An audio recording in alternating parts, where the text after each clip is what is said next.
I'm Jerry Wise in Carmel, Indiana, on the north side of Indianapolis.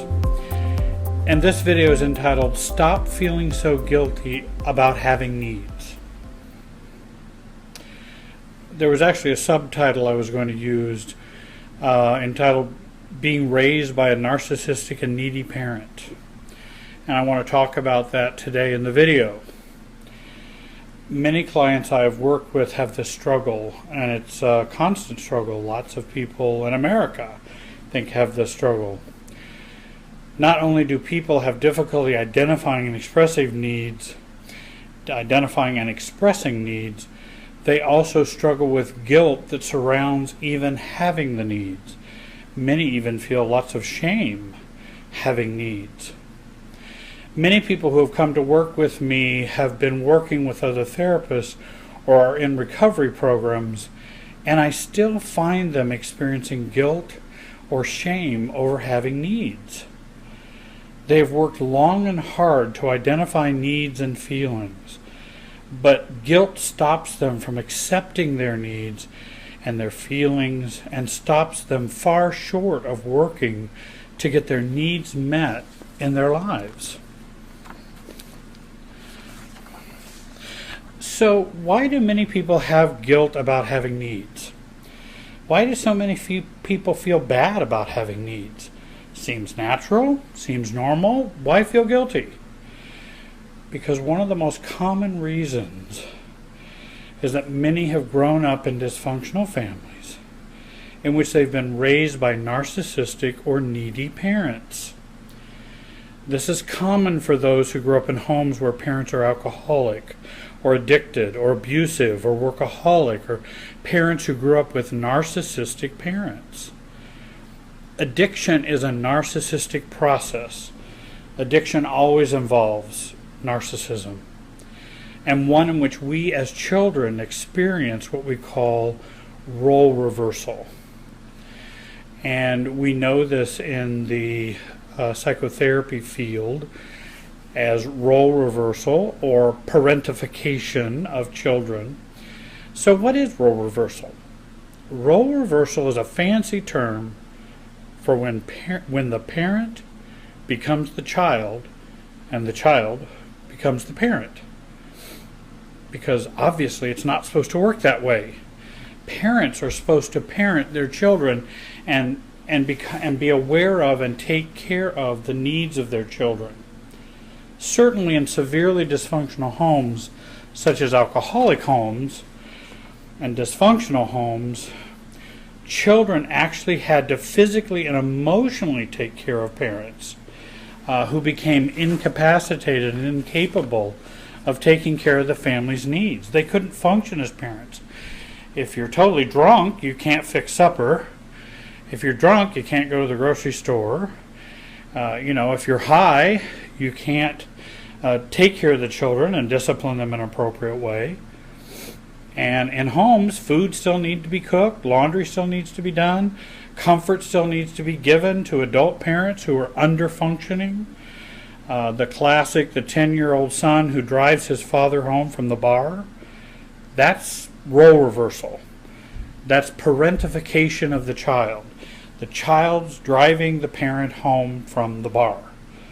Only this happens in smaller ways, less severe ways in dysfunctional homes, and it happens emotionally. There are many less extreme cases. For example, mom is miserable and mom is addicted to dad. She has no emotional energy left for the kids. She's irritable. She's demanding. Now the child lives to make mom happy. Less miserable, tries to meet the needs of their unhappy mom. Now whose needs are not getting met? Well, it's the child's. Here's where we learn not to have needs. If we have them, we should feel ashamed or guilty or bad about having them, because often if we did express them, we got in trouble, we got negative messages from our parents, we could even get punished for having needs or voicing them. Mary comes home from 7th grade, tells mom that she was dumped by her boyfriend and feels horrible about it. Mom says, wait till you get to be an adult, then you'll have some real problems. Or, I can't worry about your little crises. I've got to get this done for your dad. Or, poor baby gets dumped by her little 7th grade boyfriend. Go and get your room clean and get your homework done. In other words, I don't have time for your needs. I don't care about your needs. I can't meet your needs. So don't have any. And if you do have some, you should feel bad about it. For example, dad is always tired, overworked from workaholism. He works 6 days a week, and on Sunday, he just drops on the sofa and watches TV all day. Little Billy comes home to show dad his project he was doing for school, and dad ignores him. The message, your needs are not important to me, my needs are pressing, and don't bother me. If you keep having needs, I'll get upset and angry, and I'll punish you. Now, how do you think we're going to feel as adults when we have needs? We're going to have imprinted messages and patterns which tell us needs are bad. Don't have them, don't get them met, and feel very negative if you start to acknowledge or accept them.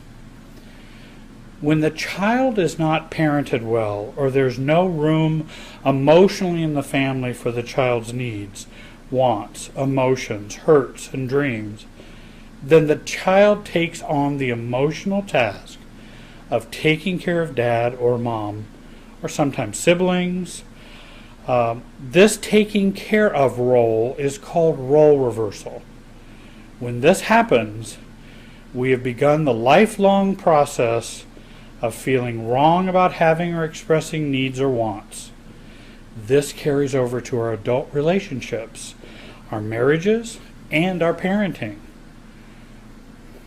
Well, now that we are adults, what can we do to overcome this role reversal?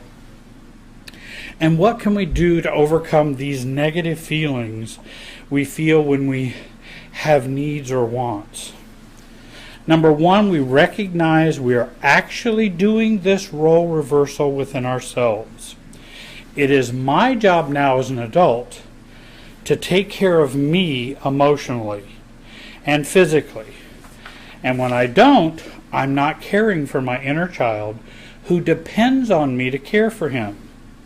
It is my job to parent myself. If I don't do that, then my inner child does not feel good, loved, parented, and now I'm just picking up on what I learned when I was a child.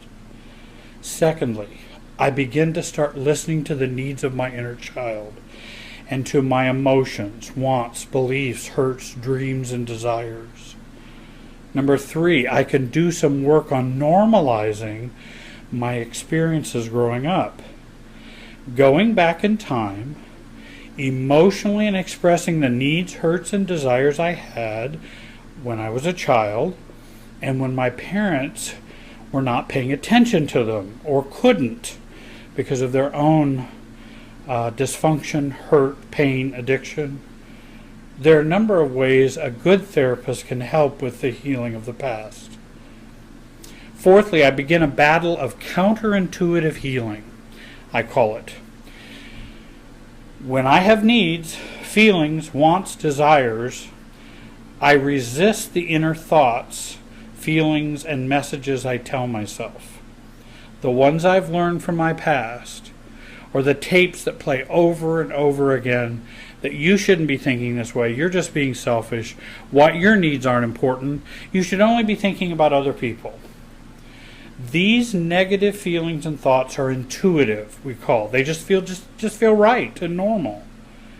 I fight back, stating, I know I have learned that when I have needs, I should feel guilty or shamed, but I'm no longer going to accept this for me as normal. I'm going to reparent myself in a healthy and positive way. I give myself permission to have needs, and I don't need the world's permission to have needs either. I don't need to ask anybody's permission to have them. I have them and have a right to get them met in a healthy, responsible way. Number 5, live like it is never too late to have a great parent. And that great parent is you.